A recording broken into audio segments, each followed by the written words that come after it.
अस्सलाम वालेकुम, आदाब, नमस्कार। परभणी न्यूज़ महानगर में आपके साथ शेख इफ्तिखार।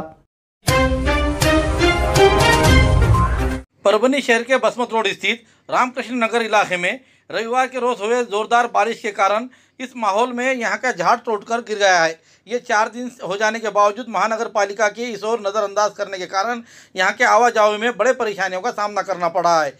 इस इलाके से स्कूली बच्चे, छोटे छोटे बच्चे और आदमियाँ आवाजाही बड़े पैमाने पर करते हैं। यहाँ बड़ी दुर्घटना हो जाने पर इसका जिम्मेदार कौन होगा, ऐसा प्रश्न निर्माण होते हुए इस इलाके के नागरिकों का कहना है कि ये टूटे हुए झाड़ को तुरंत यहाँ से हटाया जाए और इसकी मरम्मत यहाँ की जाए, ऐसी मांग महानगर पालिका से की जा रही है। महानगर पालिका इस ओर कब ध्यान देगी, ये सभी की निगाहें लगी हुई है।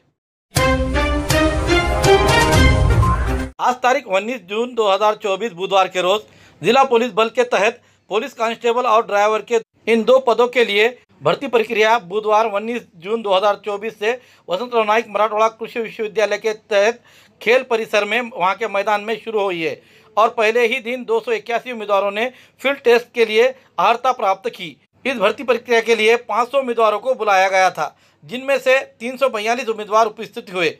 इनमें से 281 उम्मीदवार फील्ड टेस्ट के लिए क्वालिफाइड हुए, जबकि शारीरिक मापतोल और दस्तावेज सत्यापालन में 61 को अयोग्य करार दिया गया है। पुलिस प्रशासन ने बताया कि ये प्रक्रिया बूथ से की जा रही है और पहले चरण में फिजिकल टेस्ट और दूसरे चरण में लिखित परीक्षा होगी और उसके बाद अगली प्रक्रिया को अंजाम दिया जाएगा। भर्ती प्रक्रिया को लेकर परभणी जिले के कर्तव्य अध्यक्ष एसपी रविंद्र सिंह परदेशी इन्होंने क्या कहा है, आइए जानते हैं। आजपासून परभणी जिल्हा पोलीस दलाची भरती सुरू झालेली आहे। एकूण 11,000 उमेदवार या भरतीसाठी नोंदणी केलेली आहे आणि दररोज 1,000 उमेदवार बोलवण्यात येणार आहेत। आजपासून केलेले आहे। या मैदानावर 3 प्रकारच्या चाचण्या होणार आहेत। गोळाफेक, 100 मीटर धावणे आणि 1600 मीटर धावणे पुरुषांसाठी आणि महिलांसाठी गोळाफेक, 800 मीटर धावणे, 100 मीटर धावणे अशा स्पर्धा होणार आहे। आणि या ठिकाणी RFID या तंत्रज्ञानाने त्यांची वेळ मोजली जात आहे। त्याचप्रमाणे बायोमेट्रिक चौकट केलं जात आहे आणि सर्व प्रकारच्या पारदर्शी भरती पार पडण्यासाठी सर्व प्रकारची खबरदारी घेण्यात येते आणि उमेदवारांना आव्हान आहे की कोणाच्या प्रलोभनाला आमिषाला बळी पडू नये। जर कोणी आमिष दाखवत असेल, गैरप्रकार करत असेल तर आम्हाला तक्रार करावी आणि लाचलुचपत प्रतिबंधक खात्याकडे तक्रार करावी। पुरानी बीमारियों की शर्तिया इलाज, घुटने के दर्द, शुगर, बवासीर, गुर्दे की पथरी, सफेद दाग, हार्ट अटैक, अस्थमा, एलर्जी, दाग कोड़ की बीमारी, गांठियों से पीड़ित अन्य बीमारियों से परेशान होते तुरंत संपर्क करें। डॉक्टर गोविंद कामटे, आयुर्वेदिक विद्या विशारद, बालाजी आयुर्वेदिक प्राकृतिक चिकित्सा केंद्र, शाखा नंबर 3, पुराना पेड़गांव रोड, पोस्ट ऑफिस के करीब, स्वामी फोटो स्टूडियो के बाजू। समय सुबह 9 बजे से दोपहर 2 बजे तक, शाम 5 बजे से रात 9 बजे तक। Mobile number 9921691008।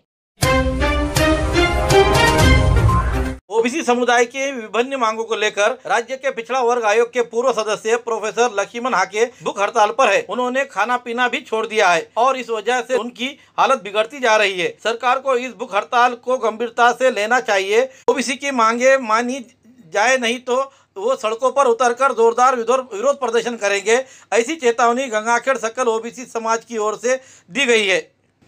प्रोफेसर हाके इनके समर्थन में आज ओबीसी समाज की ओर से तहसील के सामने प्रदर्शन किया गया। ऐसी भावनाएं व्यक्त की गई है कि राज्य सरकार मराठा और ओबीसी समुदाय के बीच भेदभाव कर रही है। राज्यपाल को दिए गए निवेदन में ओबीसी को न्याय देकर भूख हड़ताल को समाधान नहीं करने पर गंगाखेड़ में विभिन्न तरीकों से विरोध प्रदर्शन करने की चेतावनी दी गई है।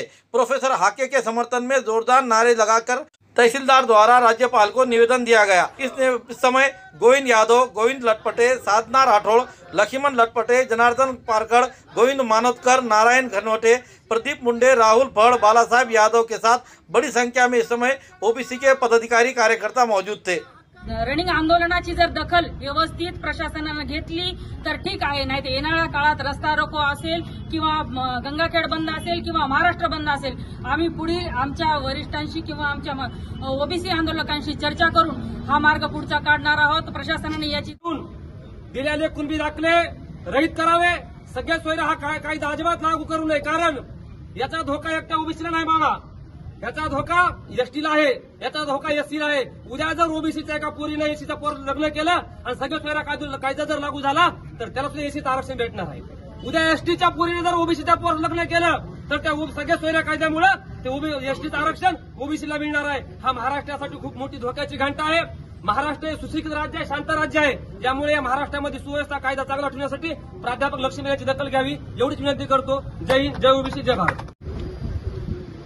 राज्य मागासवर्ग आयोगाचे माजी सदस्य प्राध्यापक लक्ष्मण हाके ते गेल्या 7 दिवसांपासून ओबीसींच्या विविध न्याय मागण्यासाठी वडीगोद्री येथे उपोषणाला बसलेले आहेत. ओबीसी समाजाचा कुठल्याही समाजाला आरक्षण देण्याला कधीही विरोध नव्हता, नाही, तो भविष्यातही असणार नाही. परंतु ओबीसी समाजाच्या हक्कांमध्ये हस्तक्षेप करून ओबीसी समाजाचं हक्काचं असलेलं गेल्या अनेक वर्षांपासून त्यांना मिळत असलेलं आरक्षण हिसकावून घेण्याचा प्रयत्न सध्या काही विशिष्ट लोकांकडून सुरू आहे. हा प्रयत्न थांबवण्यासाठी प्राध्यापक लक्ष्मण हाके हे गेल्या 7 दिवसांपासून उपोषणाला बसलेले आहेत. त्यांच्या उपोषणाला पाठिंबा म्हणून गंगाखेड तालुका सकल ओबीसी समाजाच्या वतीनं आज माननीय तहसीलदारांच्या मार्फत राज्यपालांना एक निवेदन देण्यात आले.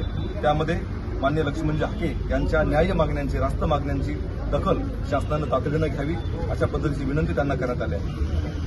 ओबीसी समाजाला ज्या पद्धतीचं वागणूक शासनाकडून मिळत आहे त्यामुळं ओबीसी समाजामध्ये संतापाची आणि कुठेतरी एक अस्वस्थतेची भावना आहे. ही भावना लक्षात घेऊन शासनानं वेळीच या उपोषणाची दखल घ्यावी आणि ओबीसी समाजाच्या सर्व मागण्या तातडीनं मान्य कराव्यात अशा पद्धतीची मागणी आज मान्य तहसीलदारांच्या मार्फत आम्ही मान्य राज्यपाल यांच्याकडे केली आहे.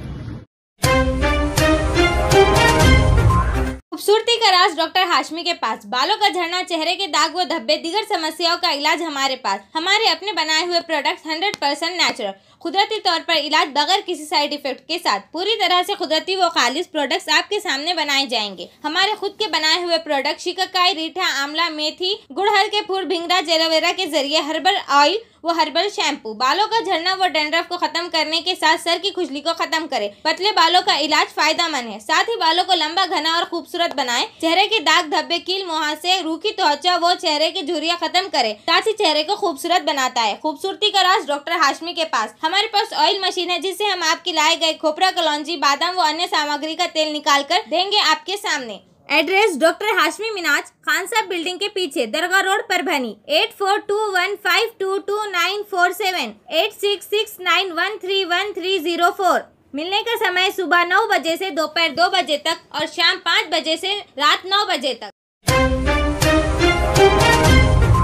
परभनी के प्रभाग क्रमांक 16 और 12 जहां पर सभी डीपीयां बिजली की आपूर्ति से बार बार बाधित हो रही है. इसके अलावा परभनी शहर के अन्य विभागों में भी यही हालत दिखाई देती है. शिवसेना की ओर से महावितरण को और तारों के नीचे और खंभों को लटकने वाले के साथ साथ इन तारों को देखते हुए रख रखाव करने का भी निवेदन इस समय दिया गया. और शहर के क्रांति नगर, साकला फ्लाट, भीमनगर, ताड़ेश्वर नगर, शांति निकेतन कॉलोनी, काकड़े नगर, विकास नगर, वर्मा नगर, इंदिरा गांधी नगर, रोशनी नगर सभी डीपीओ में बिजली आपूर्ति बार बार बाधित हो रही है. रख रखाव के साथ साथ तार और खंभों से तारें लटकती हुई नजर आ रही है. ये दरगाह रोड इलाके में भी बड़े पैमाने पर दिखाई देता है. इसके कारण ये क्षेत्रों के बिजली आपूर्ति बार बार 3 से 4 घंटे तक जा रही है, जिससे इन क्षेत्रों में सभी नागरिकों को परेशानी हो रही है. इस क्षेत्र में के सभी नागरिक समय पर बिजली अदा करते हैं, बिजली का भुगतान करते हैं, लेकिन उन्हें इन समस्याओं का सामना करना पड़ रहा है. इसी तरह ईद के एक दिन पहले ही गुलशनाबाग, इकबाल नगर, अशोक नगर, मोटा मारुति और यूसुफ कॉलोनी, अमीन कॉलोनी आदि इलाकों में रात भर बिजली चले गई थी. बिजली गुल होने के कारण इसकी अव्यवस्था के कारण नागरिकों को बड़े परेशानियों को सामना करना पड़ा. उक्त क्षेत्र के सभी निवासियों को पीड़ा से मुक्त दिलाने के लिए आगे के 4 से 8 दिनों में कार्रवाई की जाए, वरना शिवसेना की ओर से और उनकी शिवसेना के स्टाइल में बड़े पैमाने पर आंदोलन किया जाएगा. ऐसा निवेदन महावितरण कंपनी के अधीक्षक अभियंता को दिया गया है और चेतावनी भी दी गई है कि इसकी पूरी जिम्मेदारी महावितरण अधीक्षक अभियंता पर रहेगी. इस दिए गए निवेदन पर विभाग प्रमुख अशोक गव्हाणे पाटील, अविनाश अवचार, सोपान चन्ने, संभाजीराव दलपुसे, विठ्ठल बुचाले, बंडू शिंदे, गजानन देशमुख, नवनाथ जोंधळे, मंचक बागल, उत्तरश्वर गायकवाड़, लखन पवार, दीपक ढगे, रवि शिंदे, विकास वायवाड़, तात्याराव वलवंती आदि हाजिर थे. इसके अलावा प्रभाग क्रमांक 12 के नगर सेवक सलीम तामोड़ी, इन्होंने यहाँ पर इस बात को अवगत कराया है कि प्रभाग क्रमांक 12 के इलाके में के जितने डीपी है उनकी सामग्री देने के लिए नगर सेवक तैयार है, यहाँ के नागरिक भी तैयार है, लेकिन कर्मचारी अधिकारी सामग्री लेकर काम करने की उदासीनता देखने के कारण आज उन्होंने एमएससीबी ऑफिस पर आकर वहां पर अपना धरना दिया और क्या कहा ये जानते हैं। इनको उन्होंने क्या ईद के 2 दिन पहले अपन इनको बोले थे हमारे प्रभाग क्रमांक 12 में अलीबाग नगर जो है उसके डिब्बी का मेंटेनेंस करने के वास्ते तीनों कर्मचारी उनके एक शिफ्ट ने का सवेरे से चालू होती तो दोपहर में 3 बजे तक, 3 बजे से दूसरी शिफ्ट चालू होती रात में 10 बजे तक, तीसरी शिफ्ट चालू होती 10 बजे से सवेरे तक। इनके 3 शिफ्ट के अंदर इनके कर्मचारी कम से कम डिब्बी के ऊपर एक शिफ्ट का कर्मचारी 7 से 8 बार वहाँ पे काम करने के लिए, थुक्का पॉलिश करने के लिए आता है। पर उन्होंने कंटिन्यू उसका फॉल्ट निकाल के दे रहे हैं। इनको विनंती कर करके इनको हम परेशान हो रहे, पूरा मोहल्ला परेशान है। ये कचरे साहब बोल के कर्मचारी सवेरे 9 बजे से परेशान कर रहे। सामान उनके पास नहीं, सामान हमने खुद उपलब्ध करके लेके आए सामान, और हमारी कभी भी इनको सहकार्य करने की तैयारी, पर इनके कुछ सहकार्य नहीं हो रहा है एमसी वाले करने से। और बात कैसी है, फ्यूज कॉल वाले को फोन लगा तो एक तो फोन लगता नहीं, लगाए तो उन्होंने क्या 3-4 बार बेल जाने के बाद ये फोन उठाते नहीं, और बाद में उठाए भी तो बाद में बोलते हम 15 मिनट में आदमी आ रहा, आधे घंटे में आदमी आ रहा, 4-4 घंटे इनका आदमी आता नहीं। और अपन नगर सेवक रहते हुए अपन इनको फोन लगाते तो भी अपने फोन को ऐसा जवाब देते, आम नागरिक के वास्ते क्या करते होंगे। अगर ये लोगों ने डिब्बी का मेंटेनेंस नहीं करे और अच्छी सुविधा नहीं दे तो लोकशाही मार्ग से बहुत बड़ा जन आंदोलन इधर यहाँ पे एमएससी में मोर्चा लेके आएंगे हम लोग। गंगाखेड़ तालुके के रुमना जवड़ा स्थित सीमा कांबळे उम्र 37 वर्ष और उसका लड़का साईनाथ कांबळे उम्र 8 साल, ये दोनों घर में सोते समय मंगलवार के रात 2:30 से 3 बजे के दरमियान मां और बच्चे को सांप ने काट लिया। सांप ने काटने के बाद मां और बच्चे को उप जिला अस्पताल में इलाज के लिए दाखिल किया गया। दरमियान सीमा कांबळे और उसके बच्चे को आगे के इलाज के लिए परभनी के अस्पताल में भेजा गया, लेकिन रास्ते में ही सीमा कांबळे की मौत हो गई। साईनाथ कांबळे को खानगी अस्पताल में इलाज के लिए रखा गया है। रुमना जवड़ा में सीमा कांबळे और उसके बच्चे साईनाथ कांबळे, बेटी कल्याणी कांबळे, पति सुभाष कांबळे अपने घर में सो रहे थे। इस बीच आधी रात को सीमा कांबळे की तबीयत खराब हो गई।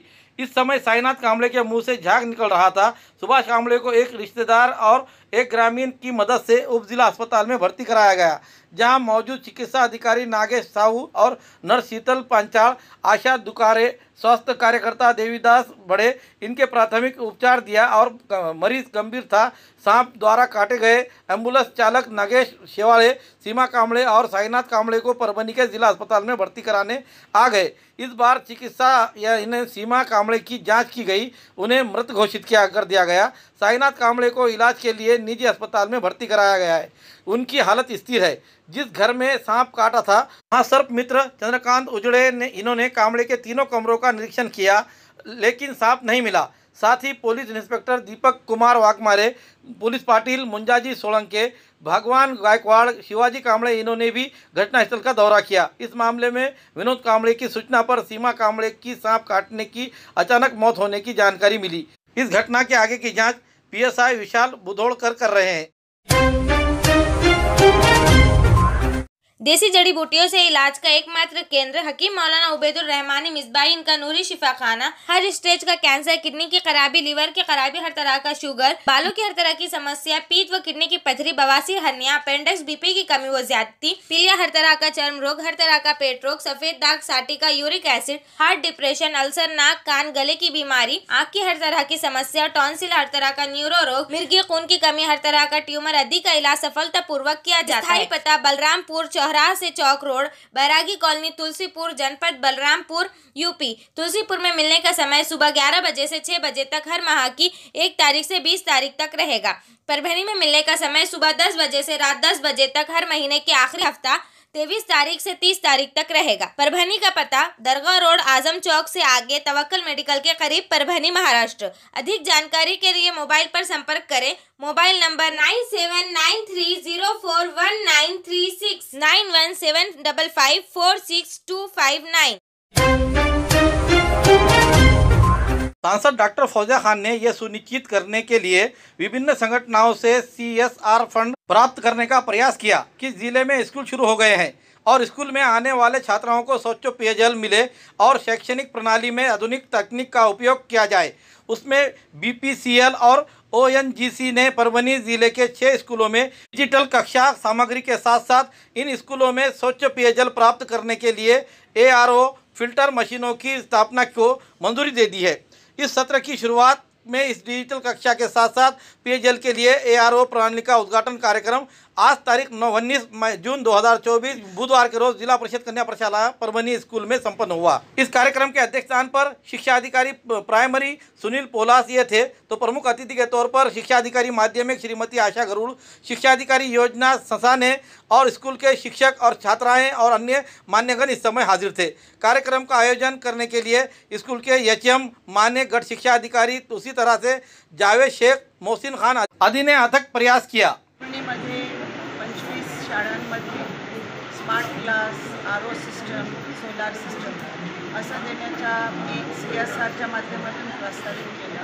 पहिला टप्पा म्हणून 5 शाळांचे प्रस्ताव मंजूर झाले, त्याच्यात स्मार्ट क्लासेस आणि RO सिस्टम्स असे आलेले आहेत, पुढे पण येतील आणि या पद्धतीने आपल्याला ZP स्कूल्स, जिल्हा परिषदेच्या सर्व शाळांना त्यांच्या सशक्तीकरणाचा माझा मानस आहे। DPTCमधून सुद्धा प्रयत्न करेन मी यासाठी की परभणीचे सर्व जिल्हा परिषद शाळांमध्ये स्मार्ट बोर्ड्स उपलब्ध करून द्यावे। BPCL आणि माननीय खासदार फौजा खान मॅडम यांच्या संयुक्त प्रयत्नातून CSR फंड म्हणजे कॉर्पोरेट सोशल रिस्पॉन्सिबिलिटी या याच्यातून झालेल्या फंडमधून आज आपल्याला परभणी जिल्ह्यासाठी एकूण 6 शाळांना स्मार्ट क्लासेस भेटलेले आहेत आणि 5 शाळांना RO वॉटर फिल्टर भेटलेले आहे। तर त्या 6 ज्या शाळा आहेत तिथं स्मार्ट क्लास भेटलेले आहेत ते जिल्हा परिषद हायस्कूल गंगाखेड, आसेगाव, CPS बोरी, जिल्हा परिषद हायस्कूल भोगाव, कन्या प्रशाला जी शाळा आहे तिथं आणि दुसरी मल्टीपर्पज उर्दू जी आहे परभणीतील त्या शाळेवर, तसेच RO फिल्टर जिल्हा परिषद हायस्कूल गंगाखेड, आसेगाव, CPS बोरी, मल्टीपर्पज उर्दू जी आहे आपली ती आणि भोगाव जिल्हा परिषद हायस्कूल भोगाव हे तालुका या ठिकाणी भेटले। आता आपल्याकडे एकूण हायस्कूल 40 आहेत, तर आपण प्रयत्न करू की या माध्यमातून पूर्ण 40 शाळेवर एक कमीत कमी एक तरी स्मार्ट बोर्ड आपल्याला प्राप्त होईल। स्मार्ट क्लास जे आहे आता आपण बघितलंच असेल की जे शिकवण्याची पद्धत आहे त्याच्यात शिक्षकाला खूप मदत मिळेल आणि विद्यार्थ्यांना सोप्या प्रमाणात सोप्या भाषेत की आपल्याला व्हिडिओ बघून आकलन विद्यार्थ्याचं चांगलं होईल। आकलन चांगलं झाल्यामुळे त्यांना पुढच्या भविष्यातले जे शिक्षण आहे ते घेणं सोपं होईल, शिक्षण एकूण सोपं होईल या एकूण ह्याच्यामुळे। हमारा न्यूज़ लाइक करें, शेयर करें, कमेंट्स करें। अब तक हमारा चैनल सब्सक्राइब नहीं किया है तो सब्सक्राइब जरूर करें और हाँ, बेल आइकन का बटन जरूर दबाएं। Subscribe now and press the bell icon. Never miss an update.